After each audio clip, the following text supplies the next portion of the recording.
let me say, a word in defense of reason in dialogue with faith. Because faith is that proof. Faith unites us to that substance.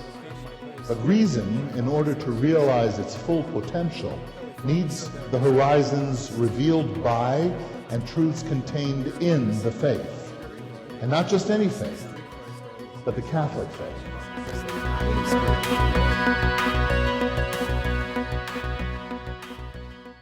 As the theme of the conference itself, my paper begins with a question: must morality be grounded on God? Ending with a question mark, which might lead you to suppose it's susceptible of an answer one way or another, yes or no. But in philosophy, things are never that simple. Some awkward clown's going to get up and ask what you mean by the key terms in the question. What do you mean by morality? What do you mean by God? I'll try and clarify these terms insofar as it's necessary for our immediate discussion, both before and after moving on to more substantial questions. Let me begin then with a utilitarian atheist who is nevertheless regarded as a moralist, Jeremy Bentham. The story goes that Bentham, an effective philanthropist and tireless worker to improve the lot of the disadvantaged in his very unequal society, was asked why he tried to help people. And his reply, characteristically honest, was, "Because I like doing that sort of thing." He was telling us, that is, that his moral code depends on what I like, in some sense of the word like, or on what I prefer. He doesn't say that he ought to do what he does, though he can be construed to say, unless he can be construed as to mean that what I like to do, or what I choose to do, is quite simply what I ought to do. That would be difficult, not least because we are accustomed to say, though perhaps we shouldn't be, quote, "I'd like to do this, but I believe or think or know that I ought not to do it." Nor, of course, would Bentham want to say that he helps people because he has some sort of they have some sort of extra legal right to be helped if they're in suffering or in trouble. On the contrary, he famously commented that such supposed rights are nonsense upon stilts. That is, that the notion of a natural right is unintelligible. Overall, then, our problem in talking to people who hold that God is irrelevant to morality seems to be centred on the sense of the moral ought, and indeed whether such a possible concept, however much we may think we feel the force of it, is intelligible, let alone useful. Once upon a time, there was a version of natural law, though not the earliest version, which somehow depended on the existence of God, or at least some kind of metaphysical first principle. So now I've reached the awkward clown's second question, namely, what do I mean by God in the context of the present debate? Or perhaps, what is the most helpful sense of the word God for the present debate? For I want to argue, however skimpily in the time available, not only that morality must be grounded on God, but that it's best grounded if the God is rather like the Christian God. Leaving that sort of presumption aside for a moment, however, I return to the question, in what sense, once upon a time, did the concept of natural law depend on the existence of God? And there are two answers to that question. Either natural law was the willed expression of God's nature in his creation, or it was merely the expression of his inscrutable, even perhaps wholly unintelligible, will. Some version of this second position, often dubbed voluntarism, and highly popular in early modern times, had already been challenged in effect by Plato in the Euthyphro. At least since the time of Duns Scotus in the early 14th century, philosophers have raised the question of whether, quote, if God doesn't exist, then supposed to be a purely hypothetical question, we could still have a natural law. Part of their intent being to argue that we can indeed defend such a law without introducing God, and not necessarily only as a source of moral commands, but even perhaps as a metaphysical or religious principle of value in an other words apparently random and morally neutral universe. But for reasons which can't be expounded here, the hypothetical quest became, with Grotius in the 17th century, an apparently urgent requirement. In a world in which Christianity was fractured and agreement about God's nature dissolved, not to speak of where it was necessary to sort out disputes about justice with powerful non-Christian societies. If God could be left out of the calculation, perhaps common ground could be found. perhaps through our common rational capacities to resolve otherwise irreconcilable conflict. In the succeeding centuries, the problem seemed ever more urgent as the Christian God himself was more and more widely dismissed as morally disreputable, hence unworthy of worship. If he was to be viewed in a strictly voluntarist way, as Luther and Calvin among others seem to imply, not least in their accounts of divine rewarding and punishing, then to obey him might seem merely slavish, a worship of power induced by terror, a superstitious act of self-preservation, not only irrational, but gravely immoral. In particular, the Philosophers of 18th century France invited their readers to consider God's nature as promoted by Christians in terms of the genocidal brutalities and atrocities depicted with satisfaction in parts of the Old Testament, and of the unedifying delight shown, it was thought, by the Christian God and his followers in watching or looking forward to watching the tortures of the damned. Such a God, and that was often what was on offer, was clearly unworthy, they said, of the moral dignity of enlightened human beings. We, it was increasingly supposed, can do better than the Christians in constructing models of the good life. But of course, hidden behind this excited self-congratulation and often unavoidable ignorance of history lurked several unanswered philosophical problems. And I leave aside the strictly historical one of whether 18th century interpretations of the Old Testament could have been improved, since in the light of more recent historical reflection, we can show that they are often quite inadequate. And I shall also leave aside the attack by Voltaire and others on what seemed God's unintelligible partiality for a trivial and barbarous little people like the ancient Israelites. What then were the unanswered philosophical problems? That's no mere historical question. It also lurks behind contemporary debate. First of all, for the old voluntarist theoreticians, not only Protestants like Locke, but Catholics like Suarez, the concept of law entailed the presence of a superior, that is, a lawgiver, so their successors needed either to find a new kind of superior or perhaps recognize law-like phenomena without such a supposed superior. Yet in that very formulation of the dilemma lies the problem. Without a lawgiver, law-like phenomena are not really like laws and cannot be considered as moral laws. So, God abandoned, we must indeed find some new lawgiver. And the only possibility is the human mind. So eventually we reach Kant's reply to the critics of the traditional picture, a reply whereby we discern the dictates of right reason and will that they apply to the whole of humanity, not least to ourselves. That was supposed to retain the strengths of the old absolutist morality without its voluntarist, or indeed more generally religious and metaphysical weaknesses. We ourselves thus enjoy the place once held by a voluntarist God, with the apparently additional advantage that claims about obligation are accessible and intelligible to all rational agents. Kant claims to have learnt that from Rousseau, and can thus be proclaimed as genuinely moral and even democratic. The philosophical history I've sketched thus far relates to the rise and intended fall of various claims about the relationship between a specifically Christian God, however understood, and the demands of morality, especially the idea of moral obligation. But now it's important to recognize that whether or not the Christian God's the best option for a higher being on which morality must be grounded, the debate about God and morality had begun long before Christianity, as one might expect, that is, with Socrates as recorded by Plato and with Plato himself. In the Phaedo, Plato makes some particularly challenging remarks about, quote, decent people, conventionally good citizens, and I suspect he would, perhaps unkindly, though one can see his point, be willing to apply them to many of their equivalents in our contemporary world. He tells us that they're like social insects, bees or ants, and that they'll be reincarnated as such the next time round. What then does he think is wrong with people like that?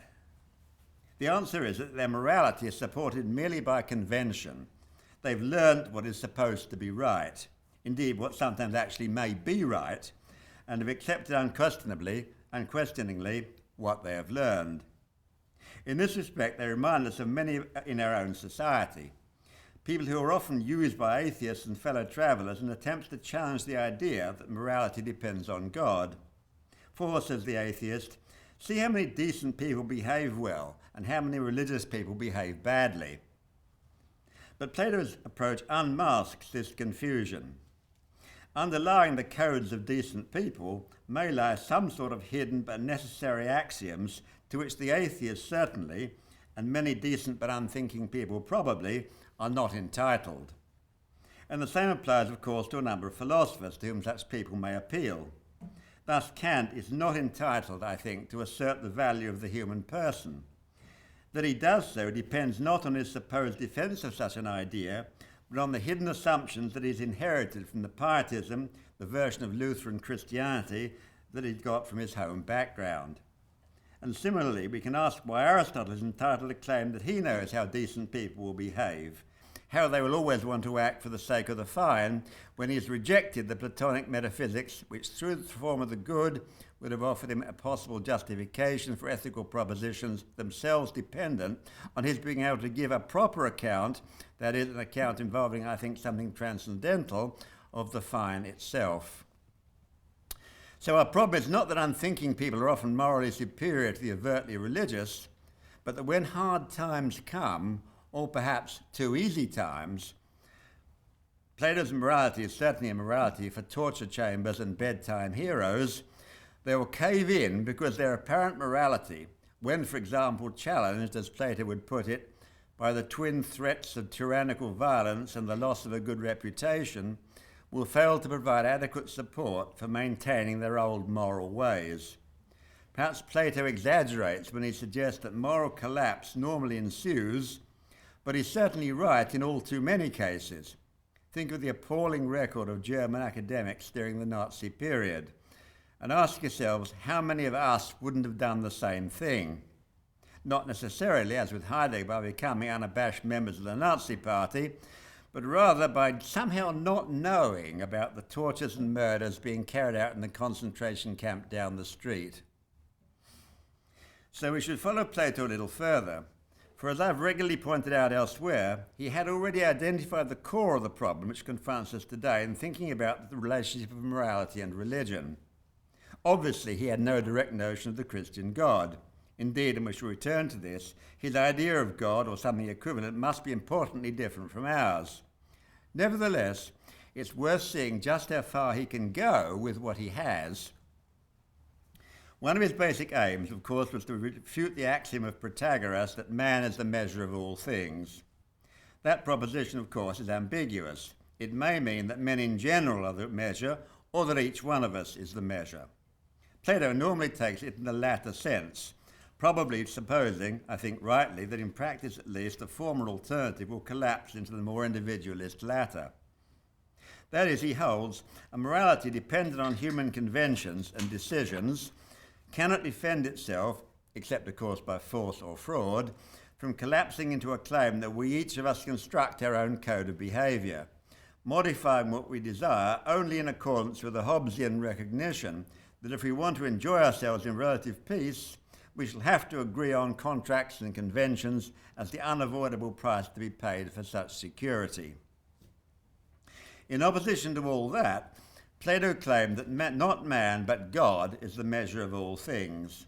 That is, there is a standard in morality which does not depend on the dictates of human reasoning or human passions, and that must be recognized as what God, determined by the external standard for Plato of the form of the good, would decree.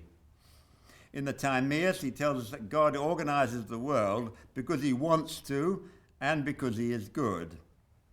For present purposes, I leave aside the historical question of how he conceives of, or comes to conceive of, the relationship between God and goodness, in order to concentrate on the fact that without such an external standard, he offers arguments to show not merely that many unthinking people may only appear to be moral, the quote, decent folk I mentioned earlier, but that in the last resort, their morality itself cannot be defended against the implications of Protagoras' claim that somehow man is the measure of all things.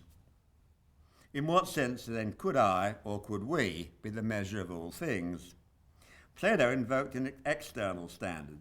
That is, he invoked a metaphysical first principle to account for the very possibility of a morality rather than a set of conventions or something like a professional code. In our modern philosophical world, of course, most of us cannot remain satisfied with his unavoidable dichotomy between God and goodness, though Iris Murdoch was an exception to that rule. Rather, we find that from entirely different standpoints and aspirations, both Nietzsche and Dostoevsky urge in their different ways, though each in rough agreement here with Plato, that without religious or Platonizing metaphysical underpinnings, no moral claims, least of all their obligation, are defensible. Defensible, I'm talking about. That reading of the situation, however, is now challenged, not only by atheists or non-believers who think that something they call morality can be constructed without such defences, but more surprisingly, by religious people who argue that the possible existence of a benevolent God has nothing to do with what they can demonstrate about the basic principles of morality. I shall look therefore at both these anti-Platonic, anti-Nietzschean and anti-Dostoevskian proposals. Morality is concerned with what is good or what it is good to do, or with what we ought to do because it's right to do it, or with all of those. There again, any interpretation of the implications of such comments will depend on how good or right, etc. are understood. Specifically, for example, it'll depend on whether we want to found justice claims on positive law or on some version of natural law.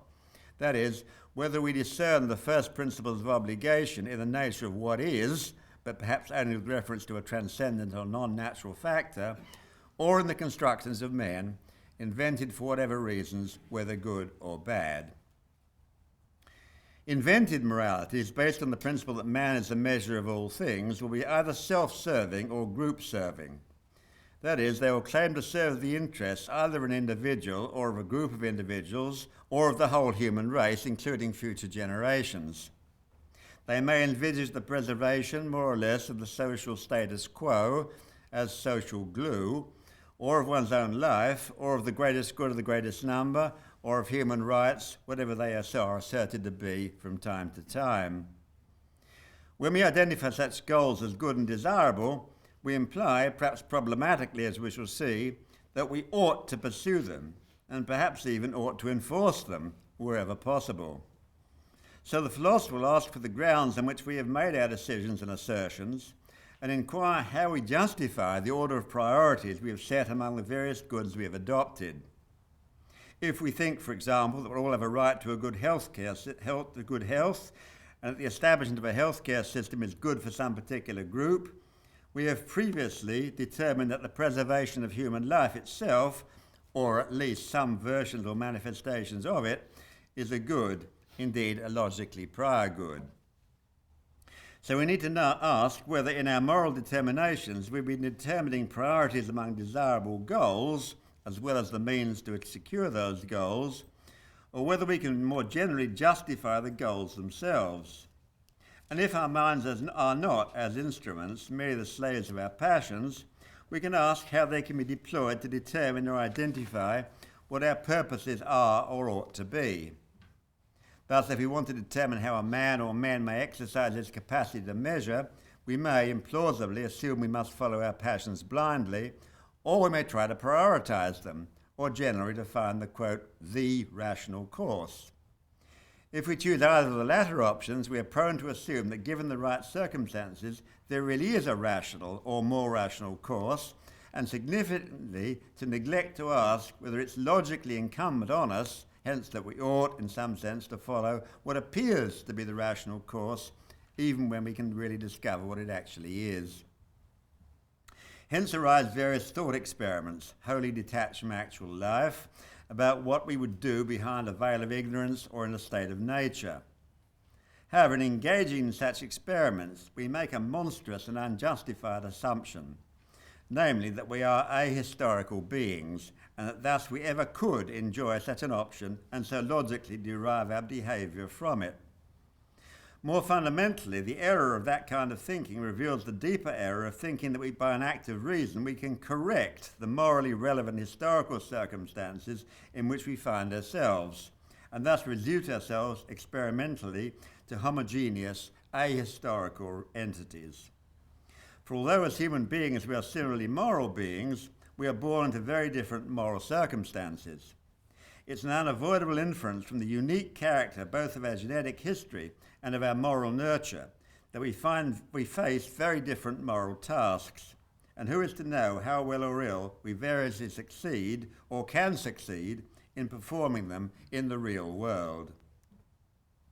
Undoubtedly, Kant was the philosopher who made the most determined effort to pursue a version of Protagoras' approach without doing what I, following Plato, have claimed that Protagoreans of every stripe must do, namely reduce morality, if not to the law of the Hobbesian jungle, then certainly to convention.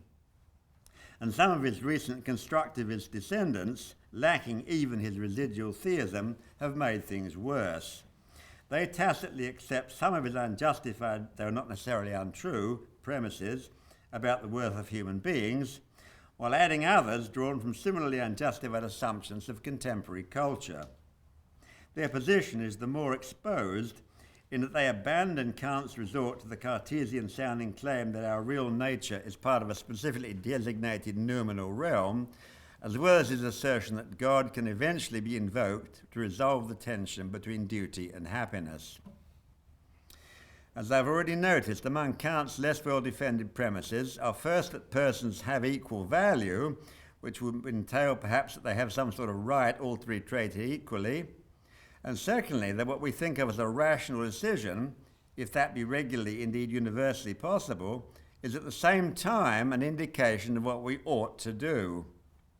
For although Kant argues that we can legislate how it's right for human beings to act, and though he believes, for insufficiently identifiable reasons, and to the satisfaction of anti-Christians open or hidden, that ought implies can, he fails to show how that ought is morally absolute, even were it true, inter alia, that all persons are equally worthy and exist in similar moral space. That would be reasonable in his view if we are all capable of an equal rationality, but there's no reason to believe that that's the case. Of course, to deny claims that we are all equally rational and therefore equally valuable is not to deny that we are all equally valuable, only that if that is to be so, there must be another explanation for it. And there remains on the horizon the disturbingly nihilist option that we are indeed all equal in value in having no value at all. At this point, I touch on it only briefly, but there we really are close to the developing spirit of postmodernity, whereby a well-known philosopher has argued recently in over 1,000 pages that nothing really matters very much. Nietzsche and Dostoevsky, not to forget Plato, would ask whether we can refute him, and if so, on what kind of metaphysical or religious basis. Yet despite all that, a number of religiously minded philosophers still think that we must follow Kant in the direction of practical reasoning if we are to escape the skepticism of Hume. And on an occasion like this, I shall obviously have to refer to that group again. A better version of Protagoras' claim, and probably what he himself intended, is that morality, after all, is not just rationality, but that it is conventional. That implies that Kantians aside, many contemporary ethical schemes are Protagorean. Such will be all forms of contractarianism, whether Hobbesian or Rawlsian. All depend on what we ourselves accept to be right, and such rightness depending, for example, on whether they are deemed, without the benefit of Kantian claims about the strictly rational and therefore moral course, to promote the greatest good or safety of the greatest number, with ourselves to determine what that greatest good just happens to be. Yet all such schemes find it impossible to account for why we ought to act conventionally, rather than why conventional actions might make a certain sense, or feel right, or consoling, or self-flattering, or whatever, or why we ought to promote the greatest good of the greatest number, or indeed why we ought to do anything at all, as distinct, that is, from claims that such and such a moral scheme will benefit us most, be the most likely to preserve our lives in a relatively happy condition, etc., and thus that they ought to be performed. Of course, there are quite other varieties of ethical proposals too, most of which may be dubbed ideological, as depending on claims that we should or ought to do what the march of history or progress or evolution, quote, teaches us that we ought to do. Perhaps we should still have to do so anyway in some sort of determinist fashion, like dogs dragged along behind the Stoic cart, all good compatibilists and free to follow our destiny. I leave such schemes aside, merely noting that they are all in effect non-providential versions or variations on Stoic or near-Stoic naturalism. They have the advantage of identifying us as animals rooted in history, but they invariably depend on some piece of alleged knowledge as to how the future will pan out and how therefore we ought, quote, to come to terms with it, or indeed even actively promote it. Leaving such schemes aside, we note that all man-made Pythagorean constructions have similar disadvantages. Firstly, they offer no defence against nihilism in some form or another. Whether the nihilist claims that all morality is hidden power-seeking, which can be exposed by the Nietzschean genealogist, or whether he merely objects that he has no compelling reason to accept it, perhaps citing carpe diem, short-term advantages and pleasures are as attractive as something more distant. We may just prefer them. That nihilist move might be supported by pointing out to the conventionalist, as indeed also to the Kantian, that we are not just reasonable creatures. We are more complex than that. And there is a second major objection to conventionalism too. Whatever law may be made by one man or one group and claimed as moral can be unmade by the next man or group under some similar pretext.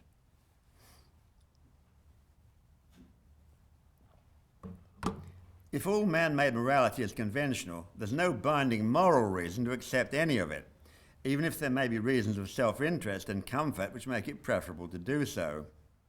But moralists and their followers among the public regularly have unreasonably asked for much more. For example, they may want to say that the Holocaust was simply wrong. Not that we have decided or think it helpful or comforting or necessary to call it wrong. Yet if for such people all law is positive law, they have no good reason to say anything is simply wrong, even if it is. And it would follow that unless an international positive law exists and is accepted as binding, which in any case could be for non-moral reasons of convenience, that no one is to be condemned on moral grounds outside his own company or his own society. Hence, after the Second World War, Goering and his fellow dependents at Nuremberg ought to have been acquitted. They were condemned not because they offended against any duly established positive law, but because it was thought to be fitting to convict them for what they had done. But if I say that, I need to say that I'm doing more than appealing to my or someone's preference or prejudice, or to undefended theses about a, quote, morally significant, close quotes, common humanity. We seem to have hit a brick wall. We can, of course, execute people like Goering, but we can't claim any absolute right to do so unless, as followers of Callicles in the Gorgias, we simply hold that might or victory makes right. Those who condemned the Nazi leaders claim to be doing much more than exercising the strong man's right to kill. It may be for some reason they'd lit upon, or just because they didn't like jackboots. I turn now to a further assumption sometimes made by those proposing a kind of Kantian solution to our present difficulties, namely that we have an innate instinct for what's good for us. Clearly, this sort of assumption is necessary for Christians claiming that what is natural is rational, lovable, and the will of God, and that therefore such an instinct is directed ultimately to goodness and God himself. But even granted such an instinct towards what we might label goodness, in a godless or at least non-providential universe, this instinct has not only arisen by chance or natural selection, but is directed not to what is morally good, for that may not exist, but to what we want consciously or otherwise for ourselves. And in that world, Hobbes again seems to be on the right lines. Instead of a desire for God and goodness, we have a desire for self-preservation, and that represents all the good there is available. So the mere desire or instinct for what we choose, perhaps inevitably to call our good, gets the atheist nowhere. At this point, I want to turn to Augustine for a little help, and of course to an Augustine who has appropriated important Platonic premises into his account of our moral and spiritual nature.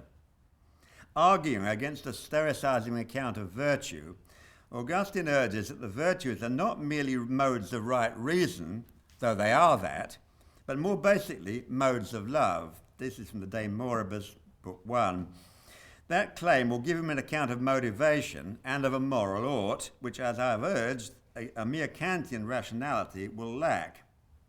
And Augustine believes that his account to be not only scripturally based, but supported by an empirical analysis of human nature. We are not, as ancient Stoics or modern Kantians among others would have it, primarily, even really, minds, but reasoning and affective beings. Hence, to fulfill our moral obligations, it's not enough to know what is right. We must also be capable of loving it appropriately.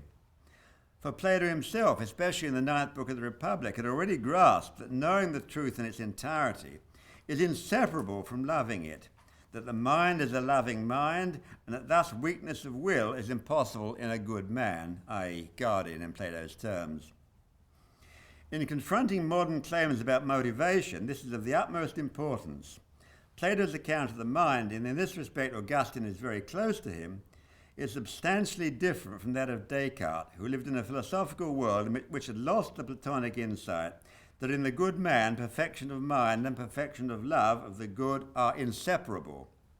A new world which has fallen back on the notion that our actions must ultimately be explained either as driven by a free, however explained, will, or by an intellect determined by its objects. As we've already noticed, Kant tried to resolve that disjunction by arguing that practical reason writes out its dictates as moral obligations. But then, where is the Platonic and Augustinian love of the good? In the 7th book of the Republic, Socrates is challenged by Glaucon, who demands to know why the good man has to return to the cave and instruct and lead his fellows, but finds his query dismissed almost out of hand. That he return, Socrates remarks dryly, is a just demand, and as a just man he will obey.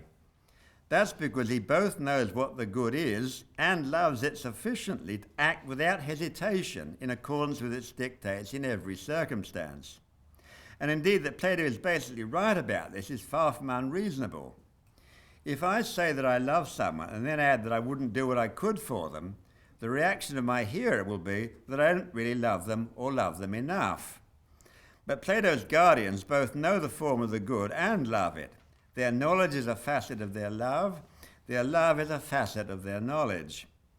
It's worth observing that even when this Platonic insight had been generally lost and love had largely been replaced by will, Platonizers sometimes found ways to reassert revised versions of Plato's message. Thus, among the Cambridge Platonists in the 17th century, both Moore and Cudworth hold that any division of the mind of faculties of knowing and willing is mistaken. Rather, we must refer our motivation for moral behaviour to what Moore, in his Enchiridion Ethicum, calls rather oddly our, quote, boniform factor. That's actually a translation from Plotinus' Greek, as I recently discovered, to agathoides in Greek.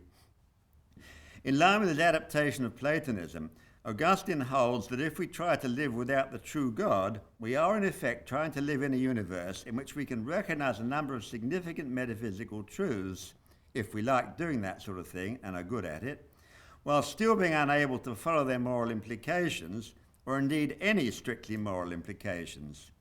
In his view, as I've said, ought does not, for us now, imply can. Hence his challenge is dual. If there are no transcendent norms, then morality is impossible and must be replaced, at best and for comfort's sake, by some form of conventionalism, perhaps disguised as morality. Plato, too, had noted that in the Laws, Book 2. But even if these norms exist, we can't adequately access them and live accordingly without some knowledge of the true God and experience with the effect of his grace. Augustine's own restatement of our moral situation is, of course, that God, some of whose attributes are the Platonic moral forms, exists, hence we live in moral space, and that we can indeed improve our lives with his assistance. All attempts to deny this and substitute some moral alternative are futile, being merely self-protective devices based on ignorance of the human condition, or designed, here he cites the ancient Romans, vainly to protect ourselves against the fear of death. If Plato's transcendental metaphysics, given a more religious, that is for him Christian, in Augustine's case, form, is reinstated, then a genuine, that is non-conventional morality, not a mere code of practice, is possible. But let us ask more precisely what, apart from a darker account of man's present fallen nature and a denial that Platonic eros has the power to reach its target, Augustine's position has to offer, which Plato's has not. Certainly both see man as seeking the good, but in Augustine's view, Platonic man cannot find his way back to it. But there is more. He also believes that Plato's account of how we can justify notions of what we ought to do needs to be strengthened considerably. His critique would involve three propositions. The first is that God, to be the effective first principle of morality, must be personal. The second is that a personal God delivers the possibility of recognizing the nature of sin, that is, as distinct from that of crime, and hence a more robust distinction between what is moral and what is merely legal. The third is that we exist not only in metaphysical, but also in historical space and time. I shall briefly consider these aims in turn. A well-known, if curious, feature of Plato's metaphysics, at least in its normal version, is that neither gods nor men top the hierarchy of beings, that place being held by the forms. And although love, as desire for the good and the beautiful, drives the potentially perfect man towards his goal, the relation between the soul and the form of the good is curiously non-reciprocal. We are to love, indeed we exist, or are made so as to love, what is incapable of loving. That's the explanation of a puzzling feature of the symposium, namely that as the soul progresses up the ladder of perfection, it moves from a love of beautiful souls to a love of increasingly non-personal objects, culminating in the beautiful itself. The question that regularly refers to modern readers, of course, is how love of the impersonal can replace love of the personal. Clearly, love of the impersonal is unproblematic in itself. We may love a beautiful landscape and hope to see it again, long to see it again. In that case, the love of the impersonal does not replace the love of the personal, it sits alongside it. Indeed, the pathetic fallacy that the speaker of the habit of naming beloved boats by usually female names indicates that we try, in often facile or futile ways, to personalize our love of the impersonal. But in the symposium, Plato's love of the impersonal replaces that of the personal, and he himself seems to have noticed in a curiously oblique way that something's gone wrong. Not only in the Phidias, which in many other respects corrects the symposium, does he introduce a counter-eros, a love in reply to eros, but later on in the Sophists he emphasizes that real being, his language, cannot be simply lifeless. But for Christians and other theists, that's not enough. For such, the morally relevant point about a divine person is that he, and therefore we, can guarantee the unique importance of individual human beings. The Christian notion of a human person is logically generated from, and serves as a corollary to, the notion of a divine person in whose image and likeness we are. Thus, only if God matters do we as individuals matter. Of course, as I've noted, among contemporary non-believers too, the importance of the human individual is regularly taken to be the cornerstone of morality, especially, but by no means only, of a Kantian sort. But in the case of Kant, and indeed more widely, I've already intimated that we should pay much more heed still to Anscombe's contention that almost all contemporary and modern moral philosophy depends on Christian metaphysical and psychological theses to which its proponents are not logically entitled, and which many of them explicitly reject. But as we shall discover, a more cynical defence of such proceeding, apparently unforeseen even by Anscombe, is now widely current among the professionals. Being a person is important not only that we usually assume, unless we are honest utilitarians or other advocates of the greatest goods of large numbers of people, which necessarily is often at the expense of those of individuals, that individual persons matter uniquely, and that this mattering sums up what morality is about. It's also in a broader sense which may serve to introduce our second Augustinian thesis, that is, that relating to the difference between sin and crime.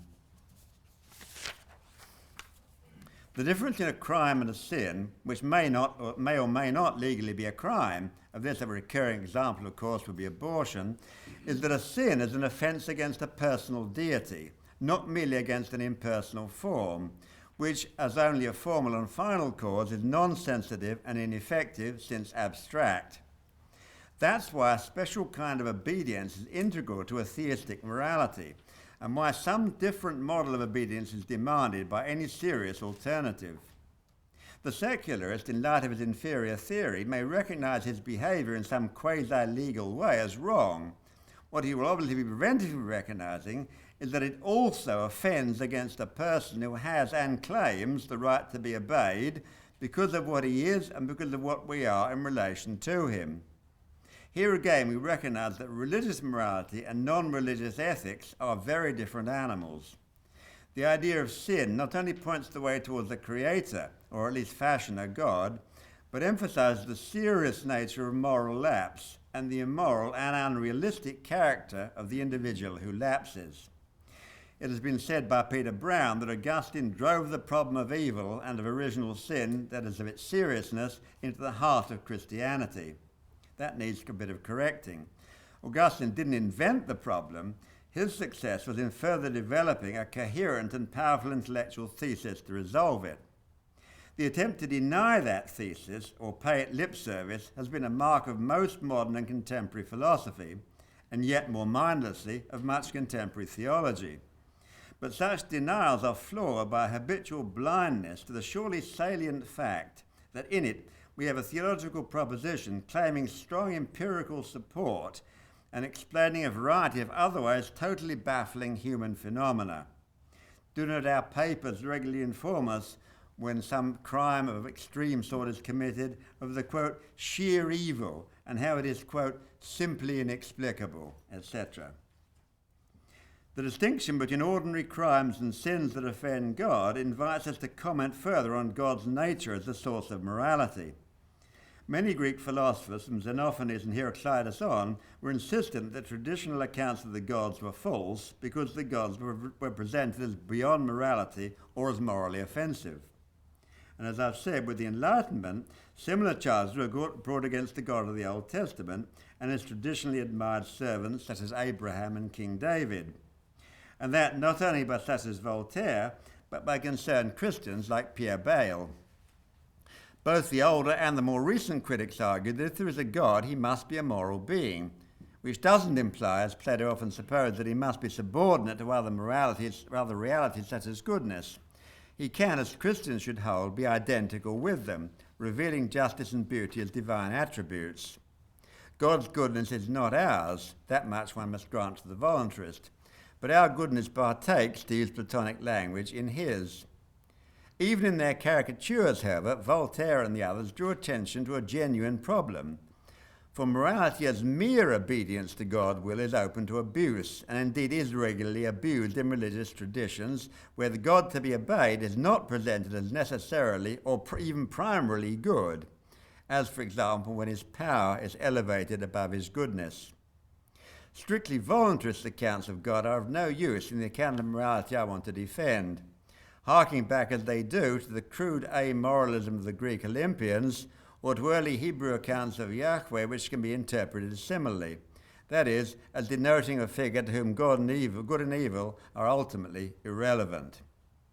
One should obey God not simply because he commands us to do so, but also because we know, even if we don't always understand, that his commands are good, as reflecting the goodness of his own nature, and at the same time that they're good for us. That is, they enable us to live as we've been designed to live, and therefore, indirectly, happily. No account of morality will be plausible if it fails to mention not simply God, but God's good purposes. Whereas a theistic morality says we must begin by recognizing that they were not gods, a secular morality wants us in various degrees to act as if we were. Traditionally, this antithesis has been posed in the form that sin ultimately depends on pride, above all on our trying to be self-creators, and that virtue begins with the humble but not humiliating recognition that we are not gods, and that we should idolize neither ourselves nor anything else, such as history or progress or autonomy or sex or choice. And of course, idolatry and self-idolatry are not limited to dictators. The contemporary Western scene provides countless examples of pop stars or soccer players dealing out pearls of wisdom to their unthinking admirers. Some boast of being more influential than Jesus. To reject such idolatry, to accept that we are mortal, and if more, only by the grace of God, is not moralistic snivelling or holier-than-thou hypocrisy, as it's often been portrayed by those who confuse humility and truth-telling with civility. It's an attempt to reject obvious but attractive lies and propose possible and plausible truths. So I now turn to Augustine's third point. His insistence, found especially in the City of God, where he comments on the role of philosophy in the good life, that will exist in historical as well as metaphysical space. How this is important for morality is one of the implications of the remark of Aristotle in Metaphysics Zeta 1036a, that there's no definition of the individual, who can only be recognized by the senses or the mind. That means that the findings of metaphysics, being impersonal, we might see them almost as analogous to those of departments of public health, can only identify our existential situation in general terms. Hardcore Thomists beware. We can learn from metaphysics, as from other sciences, what we are as members of the human race, not what we are as individual members, which may rather be the subject matter of religion, as also what in general may be expected of us morally, but not what specific actions we ought to perform or are capable of performing as individual cases. Aristotle recognized in the Nicomachean Ethics, Book 5, and it's interesting that Aquinas doesn't comment on this text in his commentary on the Ethics. I was very puzzled to find that. Aristotle recognized in the Nicomachean Ethics, Book 5, that a lawgiver can prescribe what is just in general, not what is equitable in individual circumstances and situations, hence the discretionary power should always be left in the hands of the magistrate. And that such observations give further substance to the religious and realistic view that whatever our theoretical or ideal situation, as behind a veil of ignorance or whatever, in the real world we're each located in radically different circumstances. One practical effect of that is that though humanly and legally there may be something we can do to remedy the effects of a particular criminal offence, by, say, taking account of extenuating circumstances when a, quote, just, quote, law is broken, we cannot be sure of the accuracy of the moral understanding that underlies, or should underlie, the judgments that we, or our representatives, have to make in individual circumstances. In extreme cases, that might mean that we don't know whether in God's eyes a criminal should be punished as responsible for what he has done, even though to protect society or deter himself and others from crimes in the future, he will still have to be punished. There is a sense in which the unerring justice of God is a warrant and a safeguard, not only for the apparently obvious villain, but for all of us. That much at least is implied in "Judge not, that ye be not judged." I have now identified three clear advantages for a coherent account of moral obligation if the first principle, the religious source of morality, is no impersonal entity such as a Platonic form, but a personal divinity. The personal divinity not only guarantees moral obligations, but helps explicate the peculiarly serious nature of moral offences, that is, of sins rather than merely inconvenient crimes, as well as enabling us to ponder their seriousness with due reference to the varying circumstances in which people find themselves in their individual lives. For as I have argued, the old Enlightenment axiom that we are all, as presently situated, faced with identical moral dangers must be denied, and Christianity has a theological explanation of that apparently random and irrational situation, and why it's so important that it be recognized in its doctrine of original sin. That teaching, widely ignored, as I've said, as much by Christians as by de facto pagans like Hobbes, accounts both for why we have moral problems in the first place and why they are so variegated. As already noted, it has both biblical and empirical roots. Biblically in the story of the fall or failure of Adam and its consequences, and we are now being assured that we must at least have an Eve as our common ancestor. Empirically, in that it offers an explanation of obvious, if too convenient and easily forgotten, facts about human life. Please consider the following citation on the impact of the atrocities of the Second World War, and specifically in what was revealed to those entering the concentration camp at Dachau. Quote, "World War II was a savage, insensate affair. barely conceivable to the well-conducted imagination, and hardly approachable without some currently unfashionable theory of human mass insanity and inbuilt inherited corruption. Close quotes. These are the words of an atheist, bearing witness to the empirical precision of the Christian dogma, less perhaps than it offers to make stupendous evil intelligible than in revealing it as strangely unsurprising.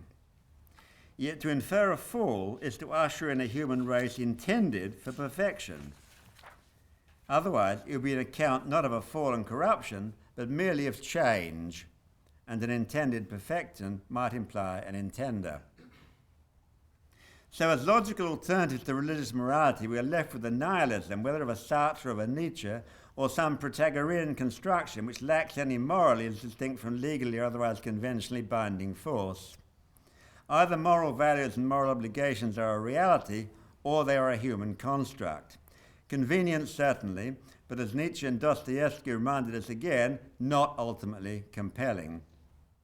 And now there is an increasingly fashionable variant that they are a fantasy whereby we may pretend or be deluded into believing that they are naturally binding.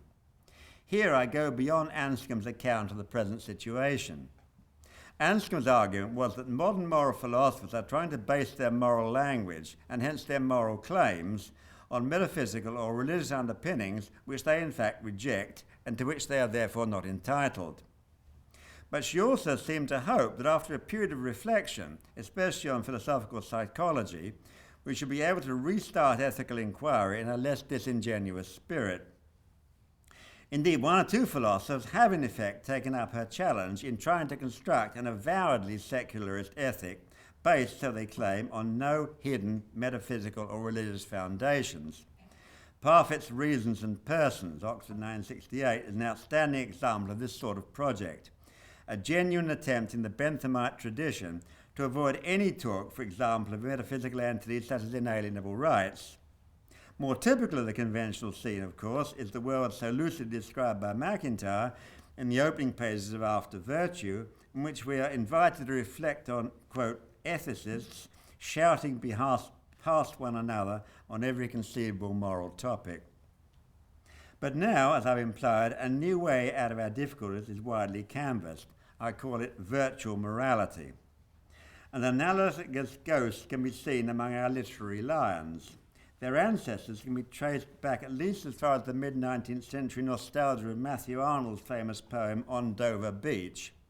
For as what Arnold calls the tide of faith has receded, the difficulties of sustaining a strong and viable non-religious morality have washed up a nostalgic, or is it now a cynical, alternative. So just as poetry can now redeem without a redeemer, thus purporting to fill the gap left by salvationist religions, in our case Christianity, so we can pretend that we live in a morally value-laden universe. There are opinion formers and elites know perfectly well that we do not. Some, like Richard Rorty or the rules of political liberalism, are more straightforward about the situation, almost avowing themselves not moralists but social engineers. Rorty, of course, took the step of exchanging a chair of philosophy for one in comparative literature. Others, however, are more canny, sometimes preferring to compare moral qualities to Lockean secondary qualities, and always eager to retain that apparently objective sense of duty or moral obligation, which no mere convention nor latter-day neo-stoicism, much beloved especially but not only by French ex-Christians and ex-clergy, can justify. There is a curiously unphilosophical tone about all such proceedings. They remind me of undergraduates who deny traditional sexual mores on the grounds that everything is subjective or a matter of choice. But when I invite them to go Paki bashing or Jew baiting, they insist that this is, quote, simply wrong. The only explanation of that assertion is that it just feels so, or just is so. Gilbert Ryle once remarked that someone in court for theft would get short shrift if he said he knew the difference in right and wrong, but had forgotten what it was. Although it's indeed difficult to forget that there is a difference between right and wrong, both for believers and for non-believers, even if at times they want to, the difficulty is to justify it philosophically without recourse to religion.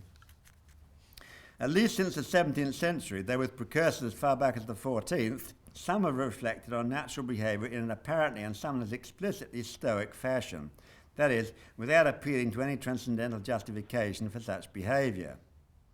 For the Stoics themselves, such justification could be found in their pantheistic deity, in which our minds are fragments within the cosmos.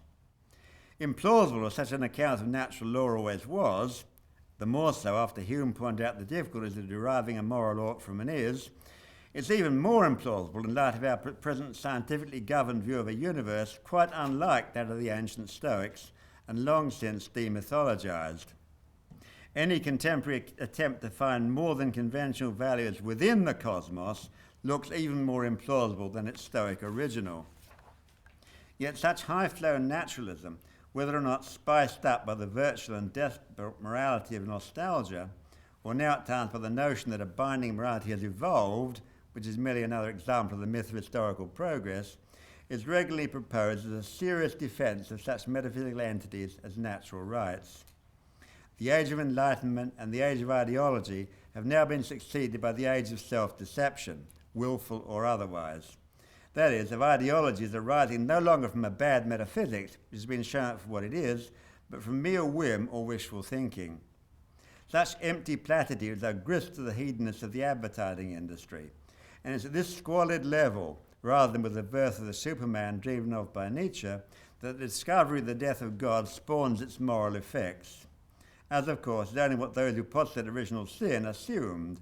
Man, they say, without divine grace, is seriously injured right now, and that injury takes effect not only on the level of the great and the good, nor only on that of the brutal, but equally on the level of the mean, the banal, the ugly, the trivial, the hypocritical. Summing up his confessed failure to reconcile the claims of duty and happiness near the end of his methods of ethics, Henry Sidgwick lamented the appalling social consequences if such a failure became known to the public at large. Rather than accept such a loss of social glue, he believed it would be better to pretend that there had been no failure. By now, that pretense has been going on for so long that those who pretend, even some of the smarter ones, have long lost any sense that they're actually pretending. Plato, with a transcendental metaphysic as yet only inadequately personalised, had foreseen this aspect of the contemporary panorama. Revisiting in the Republic, 560 following, the theme of the historian Thucydides, that sophists and demagogues manipulate moral terms to trick the public, he implies here and elsewhere that the manipulators will come in the end to believe their own lies.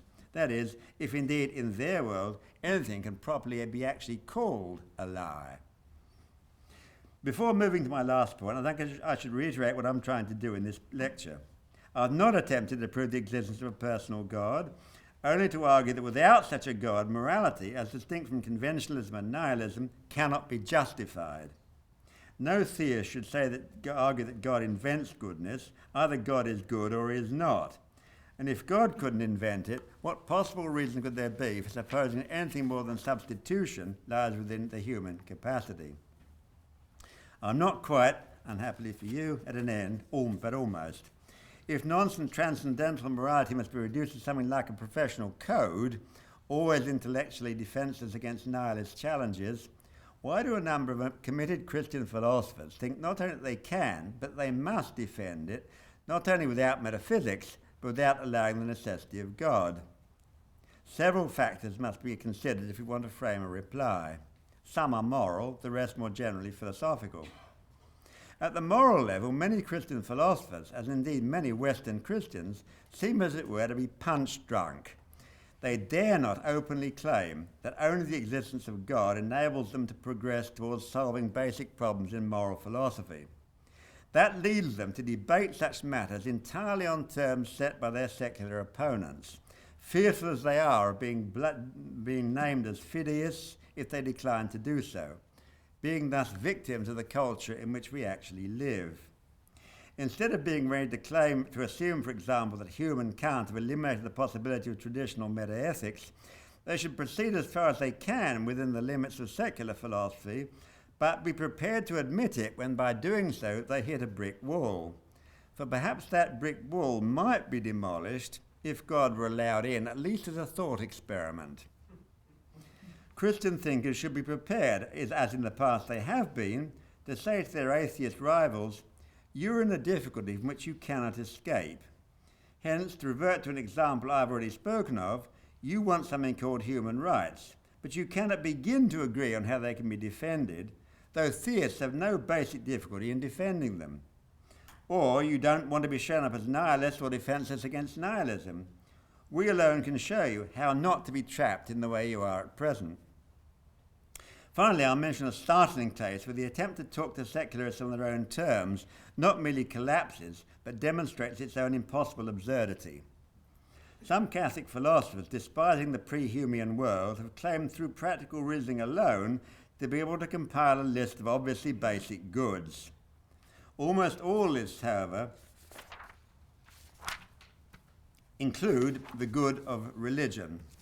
But of course, no atheist can regard religion as an intrinsic good, and many think that at least most of its varieties are positively evil, and this attitude is increasing in the last few years. So the Christian, purporting to begin with universally recognizable goods, either has to construct a list in which religion, including his own religion, is not a good, or he has to advance an opinion which no secularist can accept. It's not surprising that such moves have been greeted with contempt in much of the secular world. Much better to be frank enough to admit the possibility of God in the first place. But if God, then religion, and no merely descriptive metaphysics, as that latter phrase is now commonly understood. And we have no need, here we're back to moral courage, to be quite so desperate to leave religion aside. For as Plato and Aristotle both said, Aristotle mocking Plato and Plato mocking Homer, truth is more important, especially for a philosopher. Although at a cursory glance it may not look as though morality depends for its justification on some sorts of religious belief, and although contemporary theophobes wish it otherwise, and try and pretend it is otherwise, if they think seriously about it at all, morality and religion, philosophically at least, stand or fall together. That is, unless we conspire to use words like morality and moral obligation to indicate any code of behaviour we happen, for whatever reason, to prefer. A contemporary, desirous of justifying his moral obligations, must update the last words of Thomas More and say, as also in the spirit of Socrates, before the court of Athenian public opinion and society, "I die the public's good servant, because I am God's first." Thank you.